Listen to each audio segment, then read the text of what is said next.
Aktibo!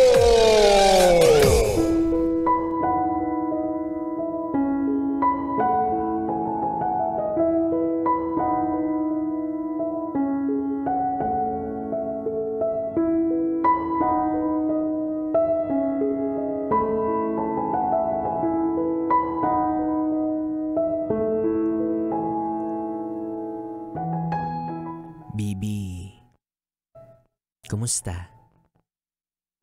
Naka-move on ka na ba?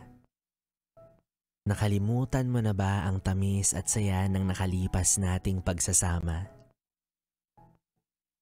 Sana maligaya ka. Ako, kahit kalimutan mo na, walang problema. Pero baunin mo sana ang magaganda nating alaala. Paalam na, paborito kong estranghero. Ganun talaga. Kailangan nating bumalik sa pagkakataon kung saan ay hindi pa tayo magkakilala.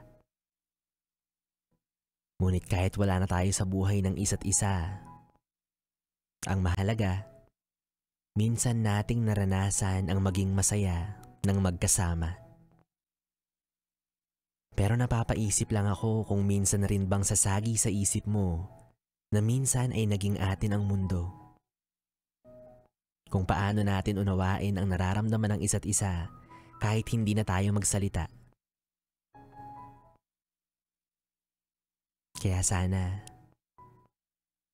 hindi magbago ang ngiti sa iyong muka o maging sa kung paano ka lumuha at lalo na ang iyong gandang hindi nakakasawa. Maraming salamat sa lahat-lahat. Kahit papano masasabi kong naging parte ka ng buhay ko at minsan ay naging malaya akong hawakan ng makinis mong balat. At ang simoy ng iyong humahalimuyak na bango na habang buhay na magpapaalala sa akin na minsan ako'y iyo. Kung sakali man na hindi na tayo magtagpo at hindi na ako sa tabi mo nakaupo, sana kahit anong mangyari sa buhay mo, huwag kang susuko.